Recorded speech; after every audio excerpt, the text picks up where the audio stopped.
Halo semua, jumpa lagi dengan saya Sentris. Ya, sudah beberapa hari ini, mungkin sudah semingguan kali ya, saya belum upload lagi video di channel saya ini, mengingat sedang memasuki bulan suci Ramadan dan saya tentu mengikuti untuk menunaikan ibadah puasa. Tetapi, saya mendapat berita yang cukup menarik, mengingat sedang ramai diperbincangkan di media sosial, yaitu mengenai rancangan Undang-Undang Tentara Nasional Indonesia atau disingkat dengan RUU TNI yang kalau tidak salah, hal ini dinilai akan mengembalikan semangat dufungsi TNI, seperti halnya terjadi pada masa Orde Baru lalu, dan ini cukup membahayakan demokrasi di Indonesia. Maka dari itu, ini dia pembahasannya.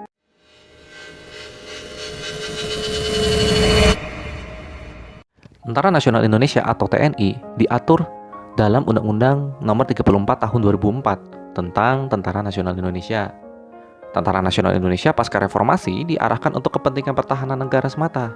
Karena pada prinsipnya upaya untuk melaksanakan pertahanan negara merupakan tugas yang sangat mulia.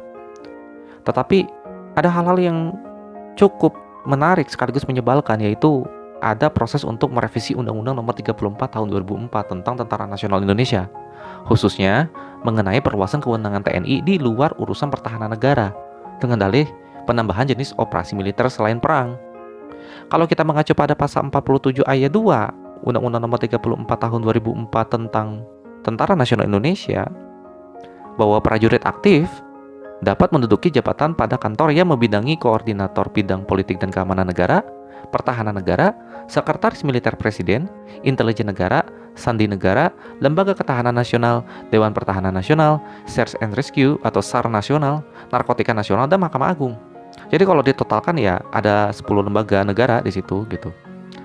Pasal tersebut di undang-undangnya sendiri yang masih berlaku saja gitu ya, di Undang-Undang Nomor 34 Tahun 2004 tentang Tentara Nasional Indonesia itu masih menjadi masalah karena kedudukan militer di ranah sipil saja masih diberikan ruang yang sesungguhnya saya pikir tidak perlu untuk diatur gitu. Ya seperti misalnya Mahkamah Agung. Saya tahu betul bahwa pengadilan militer sebagai kompetensi absolut dalam hukum acara memang berada di bawah naungan lembaga tersebut. Tetapi tetap dengan menjadi hakimnya adalah berstatus sebagai sipil gitu loh. Atau kalau mau ya menjadi hakimnya itu adalah sipil yang tadinya berstatus militer. Sehingga apabila ingin menjadi hakim di pengadilan militer, status militernya harus dilepaskan. Bukan malah tetap digunakan. Ini saja sudah menyalahi gitu. Apalagi yang sedang ramai ini gitu. Revisi Undang-Undang TNI ini ingin menambahkan perluasan kewenangan TNI yang wacananya akan memasukkan TNI ke lembaga seperti Kejaksaan Agung maupun Kementerian Perikanan dan Kelautan. Ya dapat dikatakan bahwa akan menambah 5 lembaga negara yang sebelumnya terdapat 10 lembaga negara yang sudah diatur dalam pasal 47 ayat 2 tersebut. Dikutip dari amnesty.id dengan judul RUU TNI masih memberi ruang kembalinya dufungsi TNI dan militerisme, menjelaskan bahwa menambahkan kewenangan TNI ke Kejaksaan Agung dan Kementerian Perikanan dan Kelautan adalah wujud konkret dari dufungsi TNI, terutama Kejaksaan Agung yang di dalamnya ada Jampitmil ya, yang sejatinya tidak diperlukan. Jampitmil hanya menangani perkara koneksitas. Harusnya tidak perlu dipermanenkan menjadi sebuah jabatan bernama Jatpitmil tersebut gitu. Jatpitmil itu hanya untuk kepentingan koneksitas sebenarnya dapat dilakukan secara kasuistik dengan membentuk tim ad hoc, gabungan tim Kejaksaan Agung dan auditor militer. Lagian sebenarnya keterlibatan militer di Kejaksaan Agung berarti menjadikan militer itu bukan semata-mata sebagai penjaga pertahanan negara semata dong, tetapi menjadi penegak hukum. Mengingat jaksa merupakan penegak hukum, apa jadinya jika militer menjadi jaksa? Ya saya curiga dalam proses pelaksanaan hukum acara pidana yang ada malah pelanggaran hak asasi manusia yang terjadi gitu loh. Selanjutnya adalah bahwa RUU TNI ini dinilai dapat mengancam demokrasi. Mengingat yang namanya militer itu tidak dididik menjadi entitas manusia yang demokratis, tetapi justru otoriter. Kita tengok saja pada zaman Orde Baru lalu. Beberapa kasus ya katakan, dan banyak kasus tentunya yang berkaitan dengan pelanggaran HAM, baik HAM biasa maupun berat, tentunya pelakunya adalah tentara itu sendiri.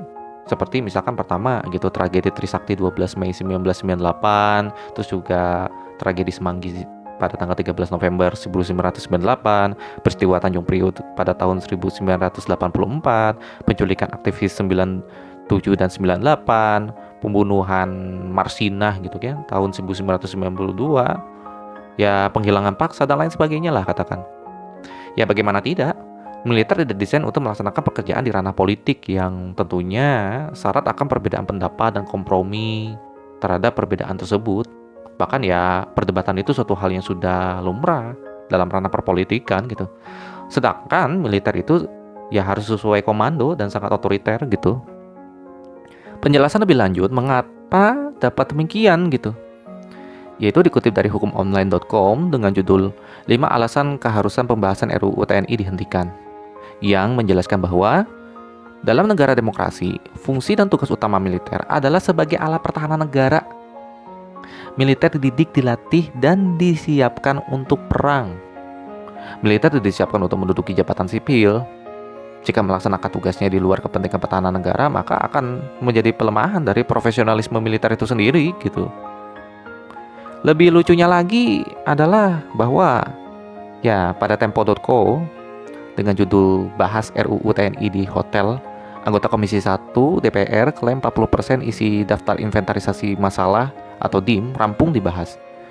Pembahasan mengenai RUU TNI ini diselenggarakan di Hotel Fairmont, Jakarta di hari Sabtu pula pada tanggal 15 Maret 2025. Ya sebenarnya memang dilaksanakannya tuh 2 hari ya, yaitu dari tanggal 14 hingga tanggal 15 Maret 2025.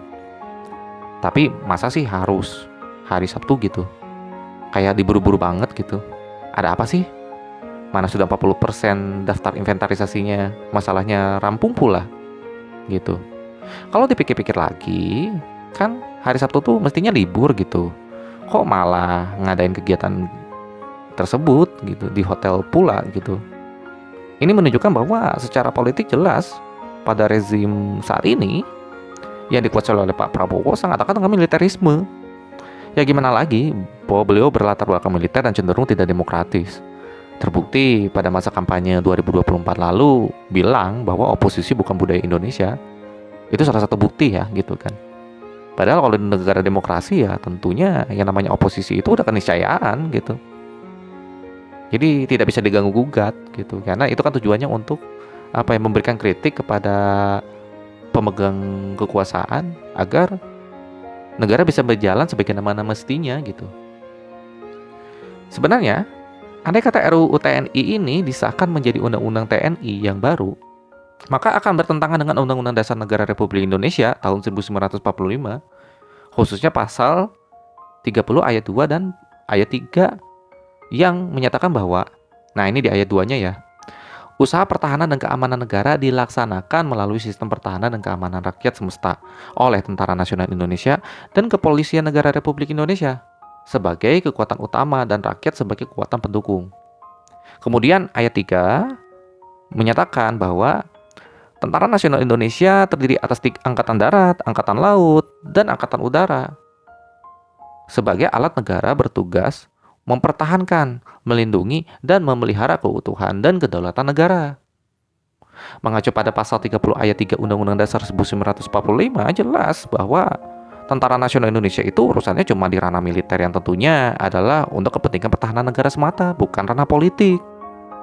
Sehingga apabila RUU tersebut disahkan, ya akan bertentangan dengan Undang-Undang Dasar 1945 dan apabila diuji ke Mahkamah Konstitusi, berpotensi untuk dinyatakan inkonstitusional. Maka dari itu, sebelum saya akhiri video ini, yang saya pikir cukup pendek ya, saya menyatakan bahwa RUU TNI wajib untuk ditolak karena jelas berpotensi mengembalikan semangat dui-fungsi TNI dan itu bertentangan dengan semangat demokrasi, khususnya semangat dari amanat reformasi Indonesia. Sekian dari saya dan terima kasih.